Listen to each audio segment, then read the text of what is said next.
A glistening thread woven into the illustrious fabric of our cultural heritage is yoga. From times immemorial, the science of yoga was handed down from master to disciple. Yoga in the broadest sense is the science and art of higher life. It is a disciplining of all our powers, physical, mental, moral and spiritual, with a view to a richer and fuller life. Yoga is therefore fivefold: Hatha Yoga, Raja Yoga, Bhakti Yoga, Karma Yoga and Jnana Yoga, according to the power taken up for culture. Here, however, we begin with examples of Hatha Yoga. Originally, some of the secrets of yoga were inscribed on leaves of palm. But with the perfection of printing, a vast literature on yoga came into being, and even the other nations of the world betook freely through their own tongues of its deep wisdom. Unfortunately, though, many still exploit the fair name of yoga. Eating glass is spectacular, and because of its unusualness readily passes as yoga.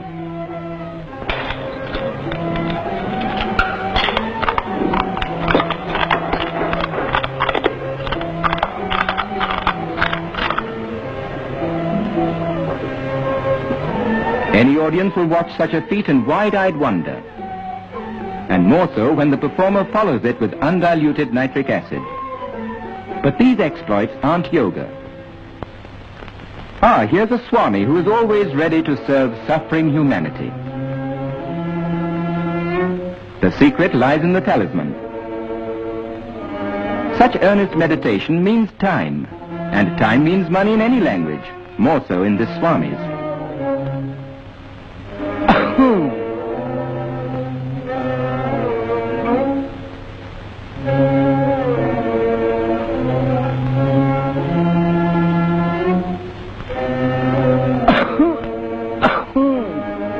It takes all sorts to make a world, and such acts have done much to discredit yoga. But the genuine followers of yoga are above such petty concepts, for there is no base materialism in yoga. It involves purification, concentration, control, dedication or sublimation of the respective power. The ultimate aim of yoga is to achieve purity and freedom of the spirit. Yoga, then, is the science of living a pure and healthy life, physically, mentally, and spiritually. To help achieve this end, a set of physical exercises called asanas has been evolved, which can be followed by anyone of any age, race, or creed. Yogic exercises can be practiced daily by every member of the family, for they serve as the foundation for good health. Practice the exercises in a clean and airy place.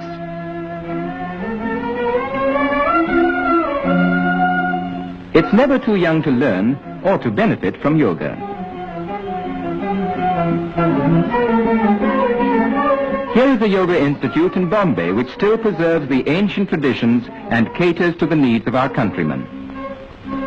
For the cure of specific ailments, one should seek guidance from an expert who will first carry out a detailed medical examination.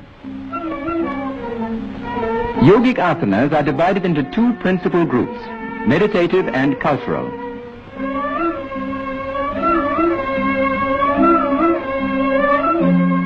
This asana, Dhanurvakrasana, or the bow curve pose, helps to keep interior and posterior muscles supple.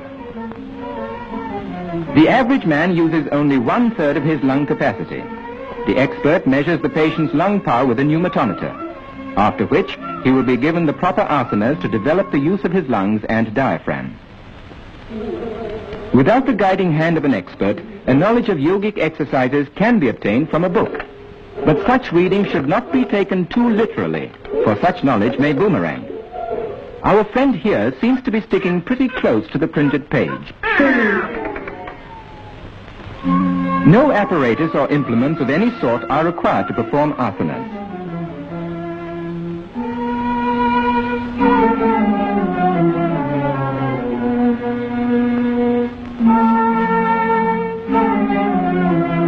Unlike physical culture in the Western style, the accent on asanas is not to develop muscles for the sake of muscles alone.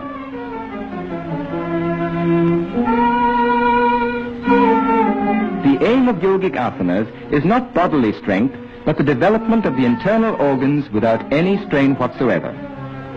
The Yoga Mudra, through compression, stimulates the abdominal organs, and through maximum stretch of the spine, it adjusts the vertebrae and increases spinal circulation.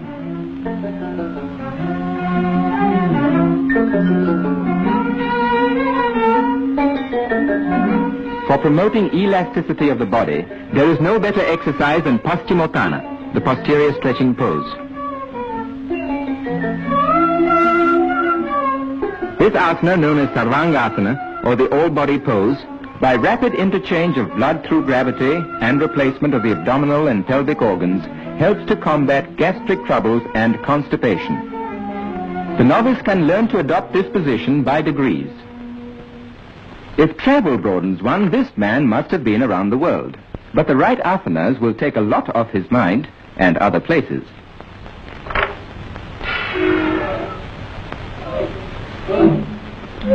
Even though of ancient origin, the daily practice of yogic exercises will benefit all who live in the modern world, no matter what profession we follow.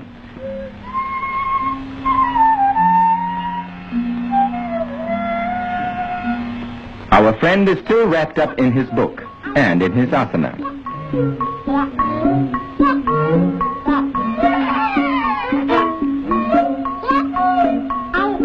What he needs is a helping hand. Good, he has one to spare. Shirsasana, or the head-low posture, commonly called the topsy-turvy pose, is a form of head-low exercise that requires great skill and execution. Observe its execution carefully. It is, however, an asana that is extremely beneficial to persons suffering from constipation. The Shirshasana must be practiced in moderation by stages, first a few seconds and then gradually increased to 5 minutes. It improves the general circulation, especially in the head, and relieves pressure on the distended or compressed internal organs. It is good for the brain and improves the memory. It is also supposed to prevent gray hair. The beneficial effects of yoga are also enjoyed by our women. Here's the Bhujangasana, or the famous cobra pose, specially suitable for women in the exercising of the spine and abdomen and for toning up the pelvic muscles. Viparita Karni, or reverse process, tones up the pelvic organs.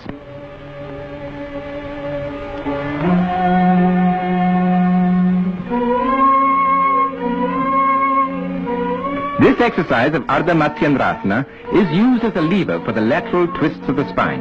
It stimulates brain activity. Such is the success of yoga in the West that a famous ballet school in Europe has adopted many of the asanas as a part of its curriculum.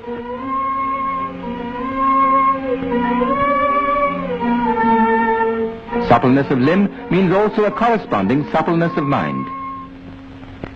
Well, this is what comes of sticking too closely to the printed page.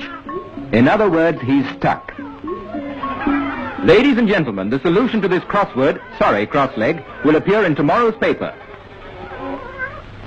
The Shakti Chalana Mudra, or activating process, is excellent as an internal abdominal massage. By increased inhalation through yoga, the number of breaths per minute is decreased, which makes for longevity and calmness of mind, for the brain vibrates with every respiration. This is Bhastrika, or bellows breathing, which, by rapidly increasing the supply of oxygen, stimulates the respiratory tract and keeps it perfectly healthy.